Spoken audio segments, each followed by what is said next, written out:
অনেকে হয়তো শখ করে নিজের বিজনেস শুরু করে, কিন্তু আমার দিক থেকে আমি একদম অনেস্টলি বলতেছি যে আমি কোনো শখ করে আমার বিজনেস শুরু করিনি। কারণ হচ্ছে আমি একজন স্টুডেন্ট মানুষ। এখন বড় হওয়ার পরে হাত খরচের টাকা চাইতে বাপ মার কাছে নিজ থেকেই কেমন লাগে। এটা যারা বুঝবে তারা জানে যে এটা জিনিসটা কেমন লাগে আসলে। এখন তোমার অনেক কিছু ফেস করতে হবে। তোমার একটা জিনিস চাইলেও হুটহাট করে তুমি বড় হওয়ার পর তোমার বাপ মার থেকে চাইতে পারবা না বা বলতে পারবা না। এটাতে তোমার নিজেরই যদি কোনো মানসিকতা থাকে তোমার নিজের মধ্যে, তাহলে তুমি বুঝবা যে তোমার কিছু একটা করা উচিত।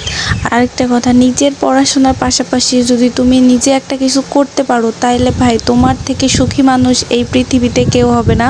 তুমি নিজের প্রতি নিজে কনফিডেন্স, তারপরে হচ্ছে তুমি অনেক কিছু করতে পারবা। তো ভাই আমি এই জন্য কোনো শখ থেকে করতেছি না, আমি নিজে চাই যে নিজেকে কিছুটা করতে দাঁড়াতে, পরে যাতে বাপ মার দায়িত্বটা নিজে নিতে পারি, কোনো কিছু দিয়ে তাদেরকে সাহায্য করতে পারি, যাতে পরের থেকে দুই টাকা যে আমি জানি যে তোমাদের হাজব্যান্ড তোমাদেরকে অনেক ভালোবাসবে, তা অনেক টাকা দেয় করে, বাট তুমি যে নিজে ইনকাম করে তোমার হাজব্যান্ডকে দাও বা কাউকে যদি গিফট করো কোনো কিছু, তাহলে সেই পরিমাণে খুশি তুমি আর কোথাও পাবা না।